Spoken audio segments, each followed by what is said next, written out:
I want to show you some different ways to use small pieces of artwork as I'm releasing a new collection of small pieces of artwork. So I'm going to show you some different options you have with framing and then show you some ways to use those inside your home.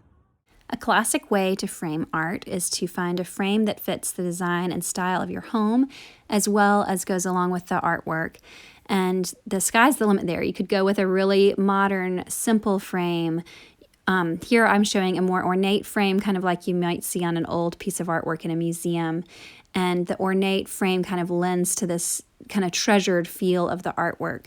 On these smaller frames, you might want to use them on the wall in a grouping, or you might want to set it on a tabletop, such as a piano or maybe your desk. Maybe you want to be able to look at the artwork as you work throughout the day, or by your bedside table, to have something meaningful and beautiful if you're, especially if you're sick and you don't leave your room much and you want to look at the details closely.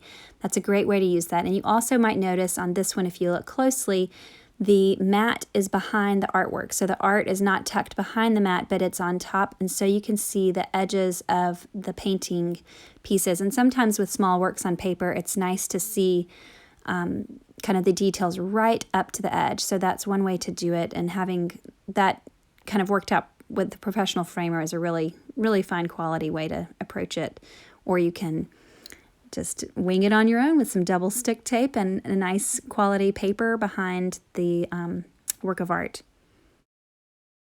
You'll also notice that the feeling of having a kind of wide frame surrounding a small piece of art, it kind of has this tucked in, intimate, surrounded, protected, treasured kind of feel, as I mentioned before. So you get the kind of that feel of kind of enclosed and private and intimate feel. And another option is to include a wider mat. And there's a variety of widths you can look at. So here we have a width that is not too wide, but it gives a breathing room. And this is a bit more of a landscape piece. And so you kind of imagine the scene expanding out into the mat, fading out in your mind as you're looking at it. And it's still framed on the smaller side. It doesn't, when a piece of artwork is very small and you have a kind of medium-ish mat here, it doesn't make a really big piece of art, so it still is nice to use in groupings depending on the space you need to take up on the wall. Maybe pair it with one really tiny artifact or a bigger piece of art underneath it to ground it.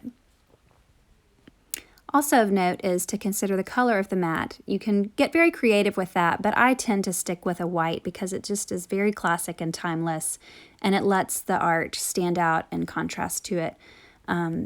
It just fades into the background, which is really what you want to do. You don't want the mat to draw the attention. You want the artwork to draw the attention, but that's certainly a matter of taste. Here is where you can really make a statement with a small piece of art by making a very wide mat and give it lots of breathing room around it and kind of draw the attention to that artwork. And then the viewer is invited to walk closer to notice the details and really enjoy it without any distracting frame close by the artwork pieces. They have space and quiet around them, but it'll take up more space on your wall, so from a distance people will notice it and want to come closer to see. This piece is framed using what is called a museum mat style, where there is more space at the bottom than there is at the top. You see, in this particular case, it's a square piece of art framed in a rectangular frame. So there's a variety of kind of ratios you can have art to frame, but typically when you've got a lot more space at the bottom, or more space at the bottom than at the top, it's called a museum mat. And that's you put more space at the bottom because that grounds it. And once again, you just have a nice wide breathing room around the artwork, and you have a larger framed piece taking up more of your wall space. I don't usually frame things with large mats because I have the opposite problem of most people. I have a lot of artwork that I want to be putting on my walls between things that I've made or things that friends have made. And so I typically frame with less matting because I'm wanting to group them together. So come inside and see. Okay, so welcome to my house, and I'm going to show you my gallery wall. This is kind of like having a mini museum in your home, and it's a great way to use smaller pieces of artwork that are really meaningful to you and that you love, but they don't fill up a whole wall on their own. So you can see here I've got a variety of types of artwork. I've got some pieced fabric with embroidery. I've got some drawing and sketching. I've got printmaking. This is an art print, some original paintings from college that I did, and even a painting on wood. And then we have our nice deer.